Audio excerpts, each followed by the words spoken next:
یہ ساری چیزیں سنتیں ہیں. اب سنت کی کیٹاگریز ہوتی ہے، کوئی قولی سنت، کوئی فعلی سنت، کوئی تقریری سنت. نبی اکرم نے کبھی کسی سنت کا حکم دیا ہے تو قولی سنت ہوئی، آپ نے کر کے دکھایا ہے فعلی سنت ہوئی. آپ نے نہ تو حکم دیا ہے نہ کر کے دکھایا، بلکہ کسی کرنے والے کو دیکھا ہے اور آپ نے اس کو ٹوکا نہیں، منع نہیں کیا، تو وہ بھی سنت. تو یہ ساری چیزیں ہیں. آپ کہتے ہیں شور ہو رہا ہے، ہم صرف اتنا کہتے ہیں وَلَضَّالِّينَ آمین، کہ آگے شور کر دیں مسجد میں، سب کی نمازوں میں ڈسٹرب ہوتا ہے. ہم صرف آمین کہہ دیں تو تمہاری نمازوں میں ڈسٹرب ہو رہا ہے، اور تمہارے یہاں نماز ہو رہی ہوتی ہے اور 5 منٹ 10 منٹ تک اتنی زور سے الصلاۃ والسلام علیک یا رسول اللہ یا حبیب اللہ، گنجوں پنجوں پہ سلام، لاکھوں سلام، کروڑوں سلام، یہ ساری چیزیں تمہاری مسجدوں میں ہوتے ہیں تو نمازوں میں ڈسٹرب نہیں ہوتا. جو چیز سنت کے خلاف ہے وہ تمہاری مسجدوں میں ہو رہا ہے تو کوئی ڈسٹرب نہیں. ہم نے اگر یہ کہہ دیا تو ڈسٹرب ہو رہا ہے، جبکہ اس کی سنت موجود ہے. حدیث کے الفاظ ہیں اذا قال الامام غیر المغضوب علیہم ولا الضالین فقولوا آمین.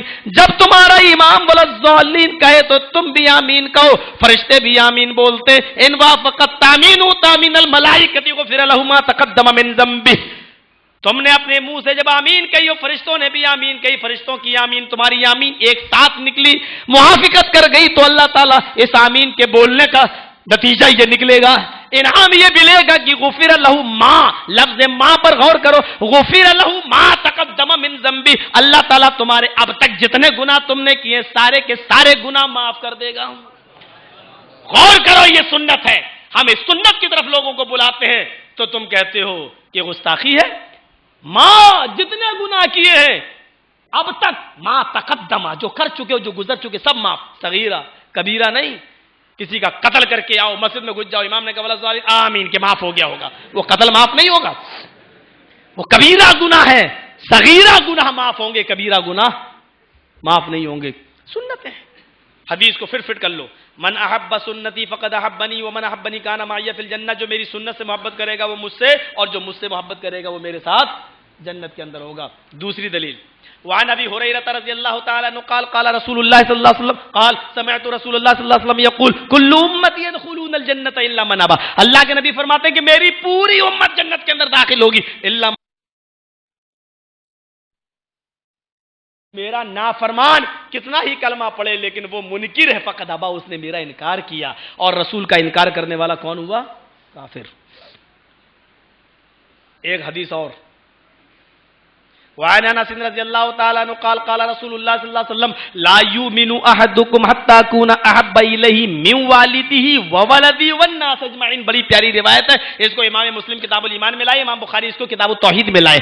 یہ حدیث بتلا رہی ہے لا یؤمن احدکم، تم میں سے کوئی بھی شخص اس وقت تک مومن نہیں ہو سکتا. لیجئے، لا یؤمن پہلے لائے، لا یؤمن احدکم، تم میں سے کوئی بھی شخص اس وقت تک مومن نہیں ہو سکتا. کب تک؟ حتی اکون، جب تک کہ میں یعنی محمد رسول اللہ صلی اللہ علیہ وسلم اس کی نظر میں اس کے باپ سے بھی زیادہ، اس کی اولاد سے بھی زیادہ، اور والناس، کتنے ماہر نفسیات تھے اللہ کے نبی، والناس کہہ دیا، ناس میں سب آ گئے، والناس اجمعین، ساری انسانیت میں سب سے زیادہ مجھ سے محبت نہ کرنے لگے. والناس، ناس کا لفظ کہہ کر سب ختم کر دیا. حالانکہ ناس میں لوگوں میں باپ بھی آ گیا، بیٹا بھی، لیکن چونکہ باپ سے محبت ہوتی ہے ایک بیٹے کو اور ایک اولاد سے بھی محبت ہوتی ہے ایک باپ کو، اس لیے ان کو الگ سے ذکر کرنے کے بعد والناس کہہ دیا. اور ناس میں کون آ گیا؟ ملا، مولوی، کٹھ ملا، صوفی، سنت، امام، محدث، پیر، ولی، سب آ گئے. والناس اجمعین، ساری انسانیت ایک طرف اور محمد رسول اللہ کا فرمان اکیلا ایک طرف. ساری انسانیت میں، سارے لوگوں میں سب سے زیادہ محمد رسول اللہ سے محبت. دیکھیے، یہ نہیں کہا اللہ کے نبی نے کہ باپ سے محبت نہ کرو، اولاد سے محبت نہ کرو، بیوی بچوں سے محبت نہ کرو، لیکن یہ کہا ہے کہ جب درجات کی بات آئے اور محبت کی قربانی کی بات آئے تو باپ کی محبت کو قربان کر دینا، لیکن رسول کی محبت کو قربان نہ کرنا.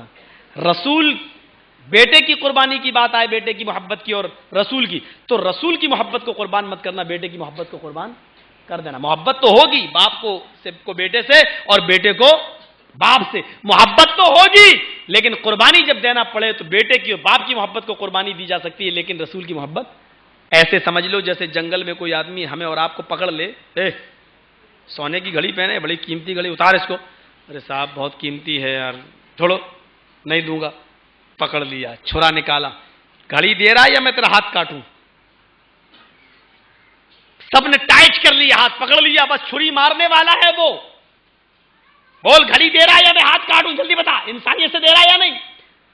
گھڑی بھی قیمتی ہے، ہاتھ بھی قیمتی ہے، اب ان دونوں چیزوں میں سے ایک چیز کی قربانی دینا پڑ رہی ہے، فیصلہ کرو، گھڑی دے کر ہاتھ بچاؤ گے یا ہاتھ دے کر گھڑی اور ہاتھ دونوں گنواؤ گے؟ عقل مند آدمی وہی ہوگا جو کہہ دے گا بھائی صاحب میں دے رہا ہوں، ہاتھ سلامت تو زندگی سلامت، پھر کما لوں گا کبھی، فوراً لے بھائی لے، چل جا۔ یہاں گھڑی کا اور ہاتھ کا مسئلہ آیا، آپ نے گھڑی دے دی، قربانی دے دی اور ہاتھ کو بچا لیا، لیکن اگر انہی ڈکیتوں نے، انہی کرمنل لوگوں نے، انہی چوروں نے آپ کو پکڑ لیا اور پکڑنے کے بعد کہا نہیں ہاتھ کٹا، بول ہاتھ دے رہا یا نہیں دے رہا، یا پھر میں تیری جان لے لوں، گردن کاٹ دوں گا، ختم کر دوں گا، جلدی بول۔ ہاتھ بھی قیمتی اور جان بھی قیمتی، آپ جانتے ہیں کہ ہاتھ اگر میرا کٹ گیا تو ایک ہاتھ کے بغیر زندگی میری اجیرن ہو جائے گی، لیکن پھر بھی زندگی سے پیار ہے، جانتے کہ میرے چھوٹے چھوٹے بچے ہیں، کم سے کم میرے آنکھوں کے سامنے رہیں گے، میرا دل تو ٹھنڈا ہوتا رہے گا ان کو دیکھنے کے لیے، ہاتھ کی اور جان کی قربانی میں سے ایک چیز کی قربانی دینا پڑ رہی ہے، تو آپ کہیں گے بھائی میرا ہاتھ کاٹ لے لیکن میری جان بخش دے، آپ ہاتھ کاٹوا دیں گے اور اپنی جان بچا لیں گے۔ بس یہاں یہی مثال پیش کی جا رہی ہے، لا یؤمن احدکم حتی اکون احب الیہ من والدی وولدی والناس اجمعین، تم میں سے کوئی بھی آدمی مومن نہیں ہو سکتا ہے جب تک کہ وہ مجھے اپنے باپ سے زیادہ، اپنی اولاد سے زیادہ، والناس اجمعین، اور ساری انسانیت سے زیادہ مجھے نہ چاہنے لگے۔ باپ سے بھی محبت ہے، اولاد سے بھی محبت ہے، لوگوں سے، رشتہ داروں سے بھی محبت ہے، لیکن رسول کی بات اور باپ کی بات ٹکرا رہی ہے، تو رسول کی بات مانو گے یا باپ کی؟ ان دونوں میں سے ایک کی محبت کو ٹھکرانا پڑ رہا ہے، تو تم باپ کی محبت کو ٹھکرا دینا، رسول کی محبت کو نہ ٹھکرانا، اولاد کی محبت کو ٹھکرا دینا، رسول کی محبت کو نہ ٹھکرانا، ساری کائنات کی محبت کو ٹھکرا دینا، اماموں کی، محدثوں کی، پیروں کی، ولیوں کی، ہاں کچھ ملاؤں کی، صوفیوں کی، ساروں کی باتوں کو ٹھکرا دینا، لیکن جناب محمد رسول اللہ صلی اللہ علیہ وسلم کی بات کو نہ ٹھکرانا، کیونکہ یہی ایمان ہے، یہی ایمان کا تقاضا ہے، یہی محبت رسول کا مطالبہ ہے، یہی تقاضا ہے محبت رسول کا۔ آپ دیکھ لیجئے، جنگ ہو رہی ہے، عبداللہ ابن ابی نے کہا مدینے والوں سے، محمد نے کتنے لوگوں کو مروا دیا ہے، زور سے کہو صلی اللہ علیہ وسلم، کتنے لوگوں کو مروا دیا ہے، دیکھو تو، چلو ہم لوگ بھاگ چلیں۔ مدینہ جانے کے بعد لا یخرجن الاعز منها الاذل، جو سب سے زیادہ عزت والا ہے، میں سب سے بڑے ذلیل کو یعنی محمد کو مدینہ سے نکال دوں گا صلی اللہ علیہ وسلم۔ اس نے اپنے آپ کو آج کہا، علماء جانتے ہیں آج اس میں تفضیل کا صیغہ ہے، سب سے بڑا عزت والا، اور ازل، ذلیل سے ازل اس میں تفضیل ہے، سب سے زیادہ ذلیل کو یعنی محمد کو صلی اللہ علیہ وسلم اس نے گالی دی ہے، اور گالی دینے والے کی اسلام میں ایک ہی سزا ہے کہ اس کو اس دنیا میں زندہ رہنے کا حق نہیں ہے، کوئی بھی حق نہیں ہے۔ اور یہ بات تو میں پاکستان کی سرزمین پر بول کے آیا ہوں، ابھی 15 دن پہلے کی بات ہے، یہ بات میں وہاں پر بھی بول کے آیا ہوں، وہاں آسیہ نام کی ایک عورت پیدا ہوئی ہے اور اس نے بڑا ہنگامہ کیا اور اللہ کے رسول کی شان میں گستاخی کی، اور حکومت اس کو بچا رہی تھی پاکستان کی، ارے بھائی اس کو چھوڑ دیا جائے، اور وہاں کے تمام، آپ تو جانتے ہیں وہاں تو گولی سے نیچے کوئی بات ہی نہیں ہوتی ہے پاکستان کے تک، کہا کہ نہیں اس کو سزا دی جائے گی، مار دیا جائے، قتل کر دیا جائے۔ مجھ سے کہا گیا اس موضوع پہ بولو، تو میں نے ایک ہی بات کہی ہے، جو اللہ کے رسول کی شان میں گستاخی کرے، کتاب و سنت کے دلائل یہ کہتے ہیں کہ اس کو اس دنیا میں زندہ رہنے کا حق نہیں ہے۔ ہماری بات کو دوسرے لوگوں نے بہت پسند کیا، وہاں پر خاص طور سے ان لوگوں نے جو مارنے دھاڑنے ہی پر رہتے ہیں. کہا بالکل صحیح، فتویٰ بالکل صحیح ہے. تو ان لوگوں نے بہت پسند کیا ہے. تو میں یہ بتانا چاہتا ہوں کہ سنت اللہ کے رسول صلی اللہ علیہ وسلم کو جو گالی دے اس کی اسلام میں ایک ہی سزا ہے کہ اس کو اس دنیا میں زندہ رہنے کا حق نہیں ہے. یہ بھاگا وہاں سے، اس کے بیٹے نے سن لیا. عبداللہ ابن ابی کے بیٹے کا نام بھی تھا عبداللہ. سن لیا کہ میرے نبی کو گالی دی. اللہ کے نبی جنگ جیت گئے، آ رہے ہیں. یہ اس نے سوچا کہ اب تو مدینہ سے ہم ہی کو نکال دیا جائے گا کیونکہ نبی جیت گئے ہیں. صحابہ آ رہے ہیں اور اللہ تعالیٰ جبرائیل کو بھیج کر نبی کو بتا ہی دے گا میرے بارے میں، چلو ہم ہی مدینہ چھوڑیں. یہ مدینہ چھوڑنا چاہتا ہے، مکے میں جانا چاہتا ہے. جتنی تیزی سے یہ بھاگ رہا ہے اس کا بیٹا اتنے دگنی رفتار سے اس کے پیچھے پیچھے بھاگ رہا ہے. جیسے یہ مدینے سے مکے میں داخل ہونا چاہتا ہے، اس کے بیٹے نے باپ کی گردن کے اوپر تلوار رکھ دی اور کہا رک جاؤ. کہا بیٹا یہ کیا کر رہے ہو؟ میں تمہارا باپ ہوں. کہا جانتا ہوں تم میرے باپ ہو، جب تک جناب محمد رسول اللہ کی اجازت نہ ہو میں تم کو مکے میں نہیں جانے دوں گا. کہا بیٹا تم جانتے نہیں ہو نبی میرے ساتھ کیا کریں گے؟ کہا نبی کیا کریں گے؟ وہی کریں گے جو اللہ رب العالمین کہے گا. ما ينطق عن الهوى، میرے نبی اپنی طرف سے کچھ بولتے ہی نہیں ہے جب تک کہ اللہ ان کو حکم نہ دے دے. کہا بیٹا تم مجھ سے مدینے میں سب سے زیادہ محبت کرتے ہو، ہٹ جاؤ میرے راستے سے، جانے دو. کہا ابو انصاریوں میں پورے مدینے میں سب سے زیادہ اگر کوئی اپنے باپ سے محبت کرتا تو شاید میں آپ سے کرتا ہوں، لیکن آج یہ حقیقت بھی سن لو، آپ سے بھی زیادہ اگر مجھے کسی سے محبت ہے تو فاطمہ کے باپ جناب محمد رسول اللہ سے، کہ میں جا رہا ہوں، تم نہیں مار سکتے مجھے. ابو ایک بات سوچ لو، ایک انچ بھی قدم آگے بڑھا دیا کعبے کے رب کی قسم تلوار میں چلا دوں گا. اور آپ جانتے ہیں کہ محمد پر ایمان لانے والا کبھی جھوٹ نہیں بولتا، کبھی وعدہ خلافی نہیں کرتا. ایک انچ بھی قدم آگے بڑھ گیا تلوار چلا دوں گا. رک گئے. اتنے میں اللہ کے نبی آ گئے. ارے کیا کر رہے ہو عبداللہ؟ کہا اللہ کے نبی میرے باپ نے آپ کو گالی دی ہے، آپ کو سب سے بڑا ذلیل کہا ہے. آپ نے اس کے باپ کو دیکھا، بیٹے کو دیکھا. آپ نے فرمایا اگر یہ مدینہ چھوڑ کے مکہ جا رہا تو جانے دو، کیوں روک رہے ہو؟ کہا آپ کی اجازت ہوگی تو جانے دوں گا. آپ نے کہا اچھا اس نے عدل کہا ذلیل، تو اللہ کے حکم کا میں انتظار کرتا ہوں، رک جاؤ. آپ تھوڑا سا سوچنے لگتے ہیں. آپ خاموش ہیں کہ جبرائیل کوئی آرڈر لے کے آئے. بیٹا کہنے لگا اے اللہ کے نبی جبرائیل آنے والے میرے باپ کے بارے میں کوئی حکم لے کر. ایک بات سن لیجیے آپ، اگر آسمان والا عرش والا اگر جبرائیل کے ذریعے میرے باپ کے قتل کا آرڈر نازل کر دے، میرے باپ کے قتل کا فرمان نافذ کر دے، تو اے اللہ کے نبی اس نیک کام کے کرنے کے لیے آپ مجھے حکم دینا، کسی اور کو نہیں. اے اللہ کے نبی یہ نیک کام میں کرنا چاہوں گا، اپنے باپ کی گردن کو تن سے جدا میں کروں گا اور آپ کے قدموں پہ ڈال دوں گا. آپ کا حکم نکلے گا، آپ کی آنکھوں کے پلکیں جھپکیں گی، کھلنے سے پہلے میرے باپ کی گردن آپ کے قدموں پہ تڑپ رہی ہوگی. نبی اکرم کے آنکھوں میں آنسو آ گئے. فرمایا تم اپنے باپ کو قتل کیوں کرنا چاہتے ہو؟ کہا اللہ کے نبی ہم آپس میں لڑتے تھے، ہم آپس میں جھگڑتے تھے، بڑی مشکل سے آپ نے ہم دونوں کو مکے اور مدینے والوں کو بھائی بھائی بنایا، محبت پیدا کی ہے. یہ بھائی کا رشتہ بہت مشکل سے ہمیں ملا ہے. اے اللہ کے نبی اگر میرے باپ کو کوئی دوسرا قتل کر دے تو شاید باپ کی محبت میں اس بھائی سے جلنے لگوں، اس بھائی سے نفرت میں کرنے لگوں. میں نہیں چاہتا کہ میں اب کسی سے نفرت کروں. اے اللہ کے نبی میرے باپ کے قتل کا حکم مجھے دینا. آپ نے نظریں آسمان کی طرف اٹھائی، نظروں کو نیچے کیا، فرمایا آئے عبداللہ ابن ابی کے بیٹے، تیری میرے ساتھ جو محبت ہے اس محبت کا انعام میں تجھے ضرور دوں گا.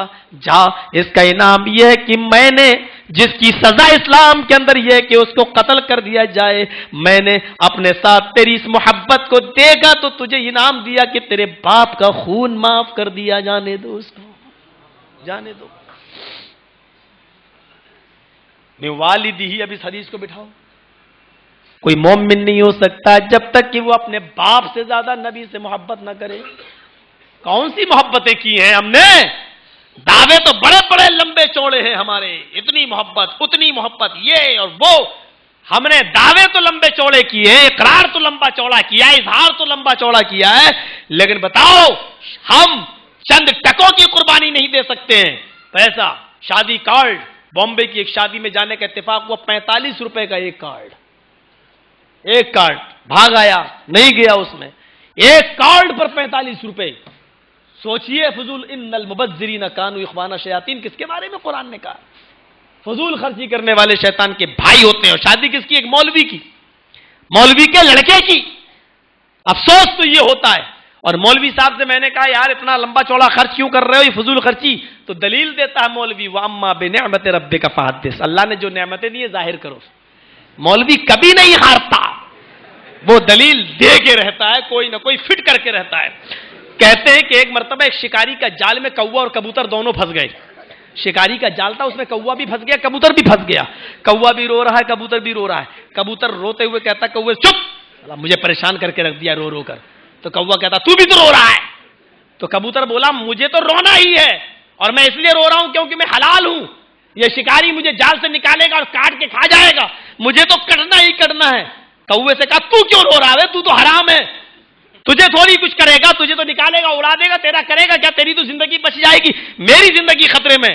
کوا بولا میں تم سے زیادہ پریشان ہوں۔ کہا کیوں؟ کہا یہ جال جاہل کا نہیں ہے، ایک مولوی کا ہے۔ کوے نے کہا یہ جال ایک مولوی کا ہے، ایک مفتی کا ہے۔ تو کبوتر نے کہا اس سے کیا فرق پڑتا ہے؟ کہا مجھے ڈر لگ رہا ہے کہ حلال کا فتویٰ دے کے مجھ کو بھی کاٹ کے نہ کھا جائے۔ جب مفتیوں سے اور مولویوں سے کوے اور کبوتر تک پریشان ہونے لگے تو انسانوں کا کیا ہوگا، عام لوگوں کا کیا ہوگا؟ ایک کہہ رہا نیچے باندھو، ایک کہہ رہا اوپر باندھو، مفتی صاحب کہتے ہیں دونوں صحیح۔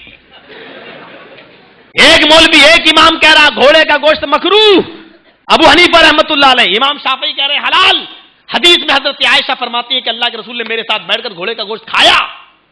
غور کرو، اما عائشہ کہہ رہی میرے ساتھ کھایا۔ حدیث امام شافعی کہہ رہے ہیں حلال، ابو حنیفہ کہہ رہے ہیں مکروہ۔ مفتی صاحب سے پوچھو، چاروں امام برحق ہیں، ایک کہہ رہا مکروہ، دوسرا کہہ رہا حلال، مفتی صاحب کہہ رہے ہیں دونوں صحیح۔ امام ابو حنیفہ کہہ رہے ہیں جو امام کے پیچھے سورہ فاتحہ پڑھے گا اس کے منہ میں آگ بھری جائے گی، آگ، انگارے۔ امام شافعی فرما رہے ہیں جو سورہ فاتحہ نہیں پڑھے گا اس کی نماز ہی نہیں ہوگی۔ ایک امام کہہ رہا پڑھو گے تو آگ بھری جائے گی، دوسرا امام کہہ رہا نہیں پڑھو گے تو نماز نہیں ہوگی۔ مفتی صاحب کون صحیح ہے؟ مفتی صاحب کہتے ہیں دونوں صحیح۔ میں کہتا ہوں اس مفتی کو سب سے پہلے بریلی کے پاگل خانے میں بھرتی کرو کیونکہ اس کا دماغ خراب ہے۔ ارے یہ کیسے صحیح ہو جائے گا؟ ایک امام کہہ رہا آگ بھری جائے گی، وہ بھی صحیح، دوسرا کہہ رہا نماز نہیں پڑھو گے تو نماز ہی نہیں، وہ بھی صحیح۔ ایک کہہ رہا حلال، ایک کہہ رہا حرام، مفتی صاحب کہہ رہے دونوں صحیح۔ ایک کہہ رہا رات، ایک کہہ رہا دن، مفتی صاحب کہہ رہے دونوں صحیح۔ میرے بھائیوں ذرا غور کرو، اس کا مطلب پاگل مفتی ہے، اس کو پاگل خانے میں اس کا علاج کراؤ۔ ہم جیسے مولوی ہیں، کوے اور کبوتر تک پریشان ہے تو عوام پریشان کیوں نہیں ہوگی؟ میرے بھائیوں تنگ آ چکی ہے دنیا، اب ان کو عام لوگوں کی طرف بلانے کی ضرورت نہیں ہے، ان کو بلانا ہے تو سپریم کورٹ کی دعوت دو، جناب محمد رسول اللہ صلی اللہ علیہ وسلم کی۔ اس کو بتاؤ، اس کو نسخہ کیمیا چاہیے تو جناب محمد رسول اللہ کا۔ ہم نہیں کہتے ہیں کہ ہم 8 رکعت تراویح پڑھتے ہیں ہم غلط نہیں ہو سکتے، ہو سکتا ہے ہم 8 پڑھ رہے ہیں غلط ہوں، ہو سکتا ہے آپ 20 رکعت تراویح پڑھتے ہیں آپ صحیح ہے، لیکن اس جھگڑے کو ہم اماموں کی عدالت میں نہیں لے جائیں گے، ملاؤں کی عدالت میں نہیں لے جائیں گے۔ 8 اور 20 کا جھگڑا سپریم کورٹ میں چلو، جناب محمد رسول اللہ کی عدالت میں چلو، نبی نے جتنی پڑھی ہے اس کو تم بھی شروع کر دو، ہم بھی شروع کر دیں، جھگڑا ختم۔ ولی صاحب بات تو صحیح ہے، جج اللہ نے ابو حنیفہ کو جج نہیں بنایا، اللہ نے امام شافعی کو جج نہیں بنایا، اللہ نے امام مالک کو جج نہیں بنایا، اللہ نے امام احمد ابن حنبل کو جج نہیں بنایا، اللہ نے اعلی حضرت کو جج نہیں بنایا، اللہ نے ثناء اللہ مرسوی کو جج نہیں بنایا، اللہ نے جج بنایا تو محمد رسول اللہ کو بنایا۔ فلا وربک لا یؤمنون حتی یحکموک فیما شجر بینہم، اپنے سارے جھگڑے محمد رسول اللہ کی عدالت میں لے کے جاؤ، رسول کا جو فیصلہ ہو جائے اس کو تم بھی مان لو ہم بھی مان لیں۔ فلا وربک لا یؤمنون، تیرے رب کی قسم یہ مومن نہیں ہو سکتے جب تک کہ آپ کو فیصل نہ مان لیں، آپ کو جج نہ مان لیں۔ جج اللہ نے بنایا، ہم سے اور آپ سے غلطی ہو سکتی ہے لیکن اللہ کے بنائے ہوئے جج سے غلطی نہیں ہو سکتی ہے۔ اس لیے طلاق کا مسئلہ، اس لیے پکی قبروں کا مسئلہ ہے، اس لیے یہ عید میلاد النبی کے جلوس کا جھگڑا، یہ سارے جھگڑے ہو سکتا تم صحیح ہو ہم غلط، لیکن فیصلہ ہم اسی کا مانیں گے جس کو آپ بھی رسول مانتے ہیں، ہم بھی رسول مانتے ہیں۔ آؤ لے کے چلو جناب محمد رسول اللہ کی عدالت۔ تو محبت کی بات کرتے ہو، باپ سے زیادہ رسول سے محبت۔ دیکھیے عبداللہ ابن ابی کا واقعہ بیان کر دیا، آئیے ایک واقعہ اور بتاتا ہوں۔ بیٹے سے بھی زیادہ رسول سے محبت۔ حضرت ابو بکر اپنے بیٹے سے لڑ رہے ہیں، جنگ بدر میں ابو بکر صدیق کا بیٹا ابو جہل کی طرف سے لڑ رہا ہے، کافروں کی طرف سے لڑ رہا ہے، اور ابو بکر صدیق بوڑھے ہیں نبی اکرم کی طرف سے۔ لڑتے جنگ میں لڑتے ابو بکر اپنے بیٹے ہی کو ڈھونڈ رہے قتل کرنے کے لیے، اور بیٹا عام مسلمانوں کو۔ اور کئی مرتبہ ایسا ہوا کہ باپ بوڑھا تھا، نیچے آ گیا، بیٹے کی تلوار ایسے تان لیا، سر اٹھایا، دیکھا یہ میرا باپ ہے، تلوار روک لی کہ بھاگ چلے ہٹ جاؤ، چھوڑ دیا تاکہ لوگ یہ نہ کہیں دیکھو تم نے باپ کو کیوں چھوڑ دیا، جاؤ چھوڑ دیا۔ کئی مرتبہ بیٹے نے اپنے باپ کو چھوڑ دیا۔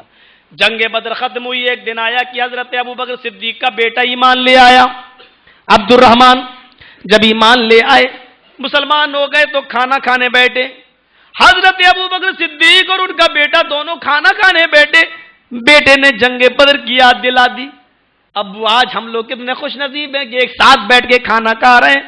میدان جنگ کے اندر آپ میری تلوار کے نیچے کتنی بار آئے، میری تلوار بھی اٹھ گئی، میں نے سوچا کہ میں قتل کر دوں، لیکن یہ سوچا کہ مرنے والا میرا باپ ہے، کہیں ایسا نہ ہو کہ لوگ یہ کہیں بعد میں اپنے آپ کو معاف نہ کر سکوں کہ تو نے ہی اپنے باپ کی گردن اڑا دی۔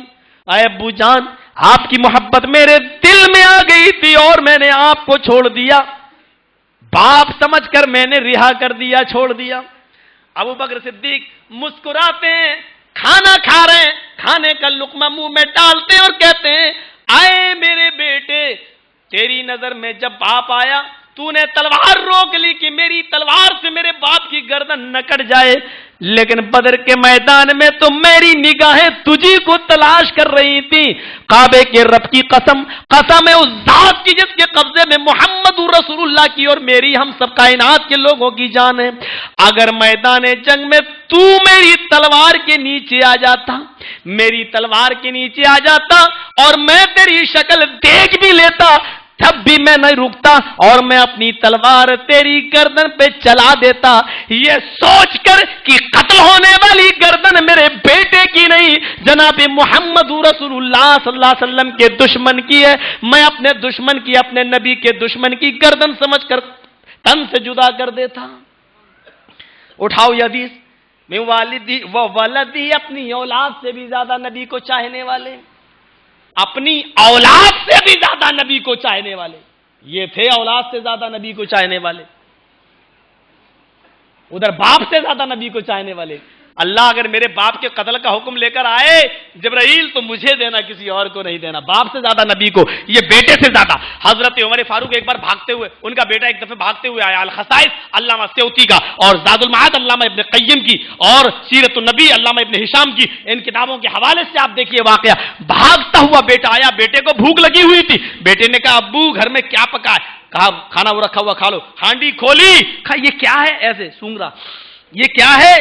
باپ نے کہا دبا، عربی میں دبا لوکی کو بولتے ہیں، آپ کیا اس کو کدو ادو بولتے ہو جو لمبی ہوتی ہے ہرے رنگ کی، کیا بولتے ہیں اس کو؟ لوکی۔ اللہ کے رسول کو بہت پسند تھی، بخاری کی حدیث ہے، گوشت میں ڈالتے تھے، بلکہ گوشت نہیں لوکی کو ڈھونڈ ڈھونڈ کے کھاتے تھے، تو وہ لوکی پکائی تھی حضرت عمر فاروق رضی اللہ تعالیٰ عنہ نے، تو بیٹے نے کہا یہ کیا ہے؟ تو کہا یہ دبا لوکی، ایسے کیا، یہ بھی کوئی کھانے والی چیز ہے؟ ایسے کر کے رکھ رہا، یہ بھی کوئی کھانے والی چیز؟ بس ایسے ہی حضرت عمر فاروق کی طرف دیکھتا ہے، بیٹا یہ بھی کوئی کھانے والی چیز؟ بس اتنا ہی دیکھا تھا، آگے کے جملے نہیں نکلے، کھا رہا ہوں، بیٹھ گیا۔ اب آپ اندازہ لگا سکتے ہیں کہ کیا ہیبت رہی ہوگی۔ بیٹے نے کہا یہ بھی کوئی کھانے والی چیز؟ ایسے دیکھا تو کہا نہیں ٹھیک ہے کھا رہا ہوں، یعنی اتنی دیر میں جب اس نے یہ کہا یہ بھی، اتنی دیر میں حضرت عمر فاروق کا ہاتھ تلوار کی میان پہ تھا اور تڑپ رہا تھا، میان سے تلوار بعد حضرت عمر نے کہا بیٹا آج لوکی کو دیکھ کر منہ چرا لیا, آج منہ بگاڑ لیا, آئندہ اگر لوکی کو دیکھ کر منہ بگاڑنے کی کوشش کی, کعبے کے رب کی قسم میری تلوار ہوگی, تیری گردن ہوگی. میں یہ نہیں دیکھوں گا کہ کٹنے والی گردن میرے بیٹے کی ہے, میں یہ سمجھوں گا کہ رسول کی سنت سے نفرت کرنے والے کی گردن ہے, میرے سامنے تڑپ رہی ہوگی. آج منع کر دیا, آئندہ اگر کیا تو تلوار سے ہم گردن اڑا دیں گے. یہاں میرے بیٹے کی زبان سے جو لفظ نکلے فوراً پورا ہوتا ہے, چاہے وہ سنت کے خلاف ہی کیوں نہ ہو. ایک ہی بیٹا ہے, لاڈلا ہے, 5 بچیوں کے بعد پیدا ہوا ہے. غور کرو میرے بھائیوں, وہاں بیٹے نے لوکی کو دیکھو کھا رہا ہوں, اور کھانا کھانے کے بعد حضرت عمر نے کہا آج منع کر دیا, آئندہ اگر کہا تو تلوار سے گردن اڑا دوں گا میں. محبت رسول ہم نے سمجھا نہیں ہے, ہم نے بس ایک رسمی محبت کرنا شروع کر دی. اس صحابی رسول کو دیکھو, امام مسلم جس کو کتاب الجمع کے اندر لے کر آتے ہیں, اللہ کے نبی خطبہ دے رہے ہیں, عبداللہ ابن مسعود خطبہ دے وضو بنا کر مسجد کے اندر داخل ہو رہے ہیں. ان کا ایک پیر مسجد کے اندر ہے, ایک پیر مسجد کے باہر ہے, اندر داخل ہونا چاہ رہے ہیں.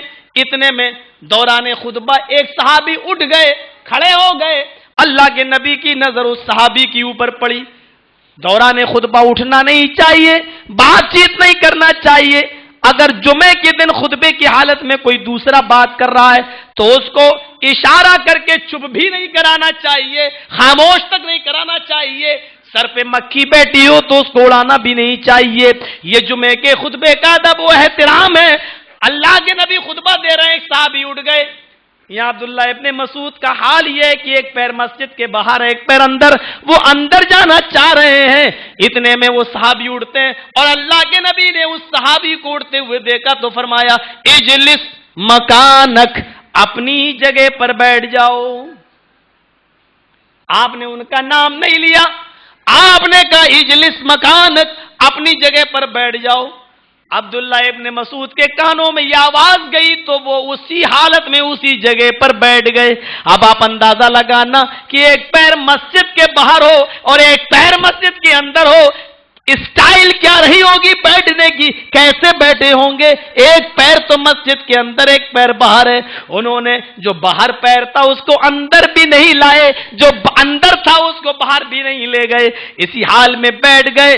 آپ نے اس آدمی سے کہا تھا صحابی سے بیٹھ جاؤ, لیکن یہ بیٹھ گئے.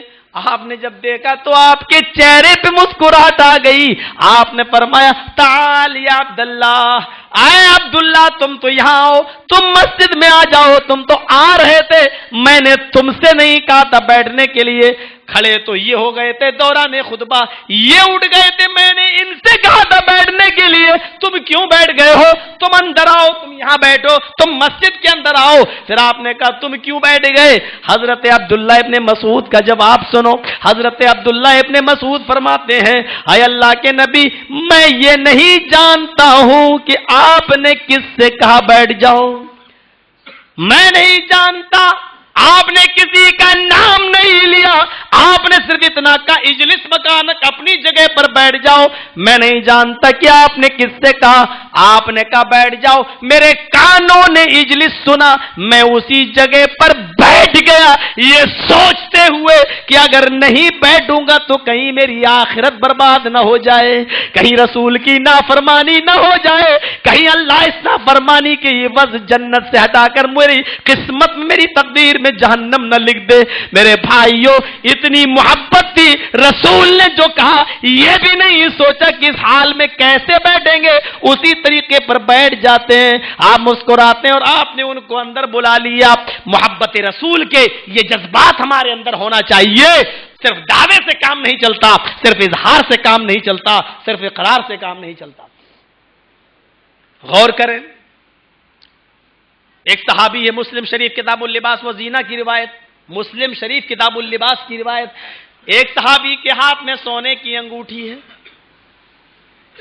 سونے کی انگوٹھی پہنے ہوئے, نبی اکرم کی نظر سونے کی انگوٹھی پر پڑ گئی. آپ نے سونے کی انگوٹھی کو دیکھا, آپ نے نکالا. آپ نے کہا کیا بات, مرد ہو کر سونے کی انگوٹھی پہنتے ہو, شرم نہیں آتی تمہیں. آپ نے اس انگوٹھی کو نکالا اور اس کو زمین پر پھینک دیا. ہم بھی پہنتے ہیں سونے کی انگوٹھی، وہ بھی پہنے ہوئے تھے، پہنتے تھے نہیں، پہنے ہوئے تھے، ہم بھی پہنتے ہیں، فرق اتنا ہے کہ وہ اپنی کمائی سے خرید کر پہنے ہوئے تھے، ہم بھک منگنی انگوٹھی پہنتے ہیں۔ ہم کو جس لڑکی سے شادی کرنا ہے ساس پہناتی ہیں یا ہونے والی سالی، وہ پہناتی ہے ہونے والے جیجا کو، گفٹ کہا جاتا ہے اس کو انگوٹھی، اور بڑا فخر کرتے ہیں سونے کی انگوٹھی پہنے۔ اللہ کے نبی فرماتے ہیں جس نے مرد نے سونے کی انگوٹھی یا سونے کا کوئی زیور اپنی انگلی ہاتھ جسم پر پہنا تو وہ حقیقت میں سونے کا زیور نہیں پہنے ہوئے، جہنم کا انگارہ پہنے ہوئے ہیں۔ اللہ تعالیٰ ہم سب کو اس انگارے کے پہننے سے بچائیں۔ آپ نے اس صحابی کے ہاتھ سے سونے کی انگوٹھی کو نکالا